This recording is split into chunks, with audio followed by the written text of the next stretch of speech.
There are moments in sports when the script gets thrown out, when the expected path is hijacked by raw, undeniable talent, and chaos follows in its wake. In Cleveland, that moment has arrived.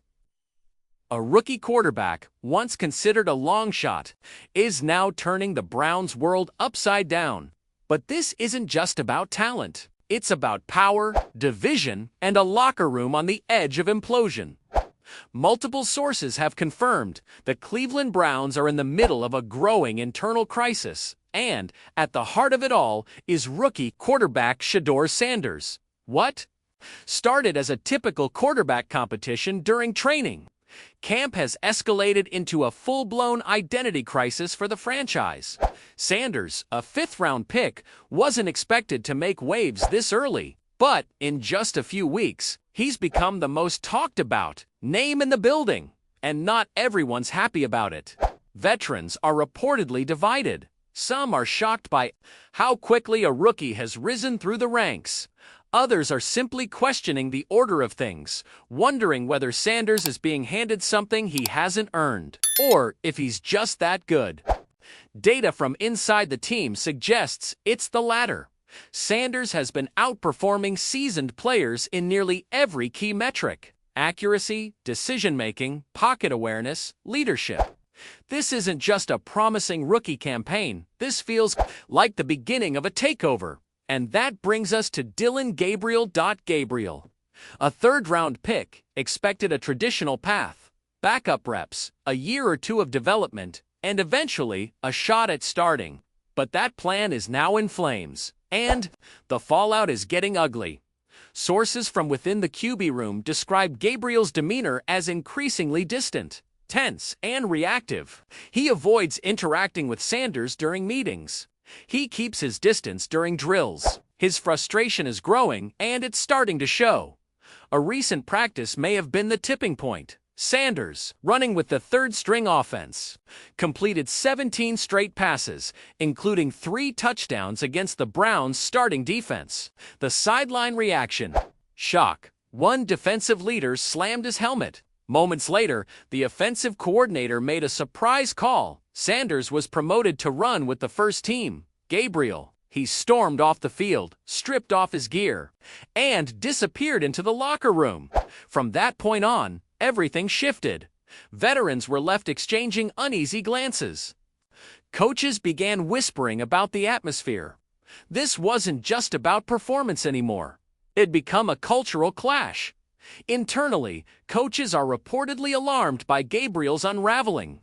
He's stopped attending optional throwing sessions, canceled meetings with receivers, checked out mentally during film reviews, and even more troubling, he's been documenting everything: reps, coaching interactions, locker assignments, equipment preferences, even the tone of media coverage.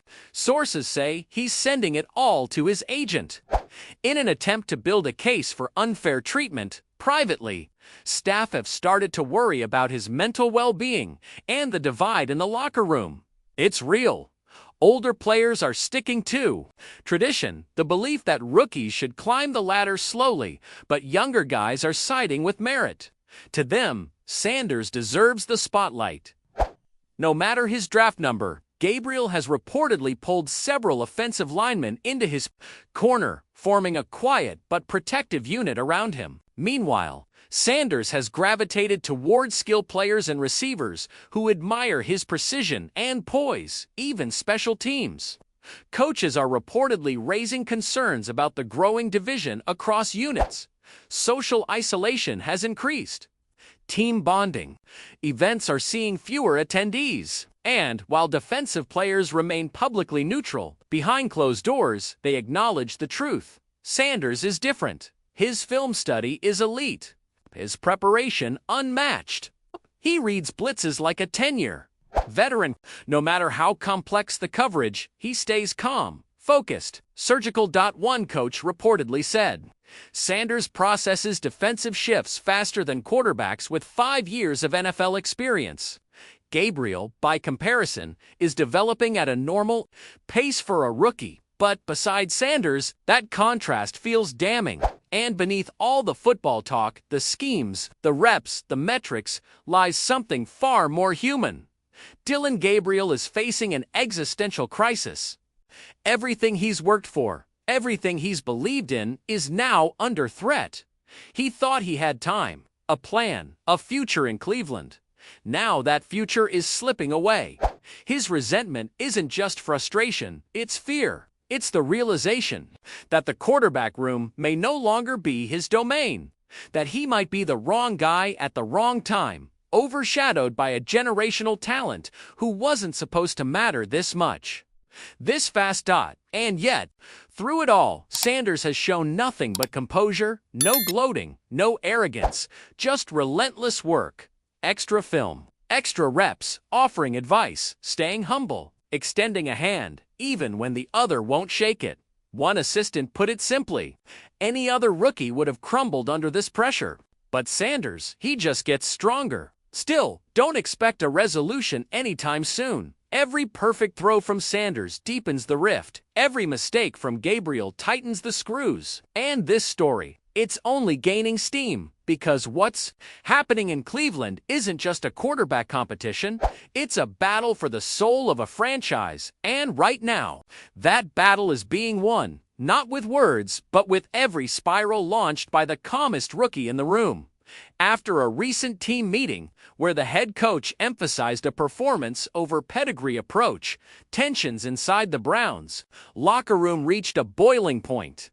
Dillon Gabriel reportedly walked out early, visibly emotional. And that's saying something, because Gabriel has built his career on being composed, focused, measured. This was different. It was raw. Coaches are now expressing serious concern, not just about his mechanics, but about his mental state. Behind the scenes, the organization is scrambling. Performance coordinators are designing team-building exercises. They're trying to patch the cracks before the regular season kicks off. But every day, that crack gets wider inside the team. Two distinct camps are forming. On one side, you've got the Sanders supporters. They're all in on this rookie phenom. His processing speed, it's off the charts. His talent, rare. So rare, in fact, that the offensive coordinator is reportedly building a custom play package, something that leans into Sanders' strengths and protects him from underdeveloped areas. And here's the kicker: some veteran receivers are now privately asking for more reps with Sanders. That says a lot, especially given the politics of aligning too closely with a rookie. On the other side, Gabriel's backers are holding the line. They point to the draft investment made in him, the importance of a traditional development arc, and the psychological toll of watching a teammate leapfrog you before the season even starts. That tension, it's building organizational pressure, because this decision who starts, who sits, it's not just about football. It's about identity. It's about what kind of team the Browns are trying to be. Sanders brings immediate upside. His playmaking might be the cure for those slow starts that have haunted Cleveland in recent years, starts that often led to desperate mid-season overhauls. But Gabriel's unraveling could erode the chemistry the team has relied on, especially on the defensive side, where cohesion has been the Browns' backbone. This is not your typical QB competition. This is a full-blown crisis, one that's emotional, strategic, and political. Sources inside the building say the front office is rolling out a never-before-used mitigation plan. They've expanded the leadership council to include more veteran voices. They're changing practice formats. They're launching targeted intervention sessions to confront the tension directly. And Gabriel, he's now in personalized counseling, trying to stay afloat in what's become a destabilizing storm. All of this points to one thing: Cleveland knows the stakes. This isn't a rough patch. It's a foundational reckoning. And while Gabriel struggles, Sanders is thriving not just in practice, but in the spotlight.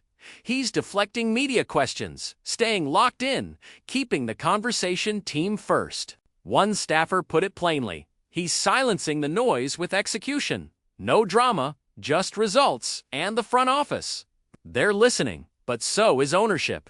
Sources say Cleveland's owners are captivated not just by Sanders' on-field performance, but by his marketability, his brand, his social media reach. We're talking serious commercial potential here. Sanders is moving jerseys at 4 times the rate of Gabriel. Camp attendance is up. Weekday crowds are erupting during his reps. Local businesses are launching Sanders-themed promos. Even youth groups are asking for public appearances in the blink of an eye. A 5th-round pick has become the face of the franchise. But here's the twist: success brings pressure. Sanders is now being fast-tracked. Coaches are tightening up. His mechanics, he's running blitz recognition drills at double speed. And the head coach, he's enforcing a media embargo to keep the kid focused. That's how intense this has become. Meanwhile, Gabriel is still receiving support, but his behavior is becoming harder to ignore. And around the league, the phones are ringing. GMs are calling. Other teams want in. They see the tape. They see the opportunity. So now, the Browns are at a crossroads. 2 quarterbacks, 1 team, a 5th-round breakout, and a 3rd-round investment clashing at the heart of a development philosophy that's being tested in real time. This is what happens when a franchise fails to plan for sudden talent explosions. Without clear expectations and structure, raw potential becomes chaos, and the long-term consequences, they could ripple through multiple seasons if this situation isn't resolved. Gabriel's disconnect could fracture the quarterback room. Communication could break down. Trust could erode. And that foundation the team was building, gone. This moment isn't just about a coaching decision, it's about identity. Do the Browns truly believe in meritocracy? Can they manage emotional fallout while still prioritizing winning? Because if they push Sanders too fast, Gabriel might check out for good. But if they hesitate, they might leave wins on the table. There is a middle path: gradual elevation for Sanders, psychological reinforcement for Gabriel. But that path takes precision, patience, leadership. The truth is, teams across the NFL are watching. They're rethinking, they're scouting, they're wondering how Sanders slipped to round 5, and they're questioning whether Cleveland is ready to evolve. This isn't about who gets the most reps at practice. This is about how you handle lightning in a bottle. Do you let it shine, or do you trap it with fear? For the Browns, the next few weeks will define more than a depth chart. They'll reveal what kind of organization this truly is. Are they ready to rise? Or will this be another chapter in a history of potential squandered? Thanks for watching. If you found this breakdown insightful, don't forget to like, subscribe, and drop your take in the comments. I'll see you in the next one.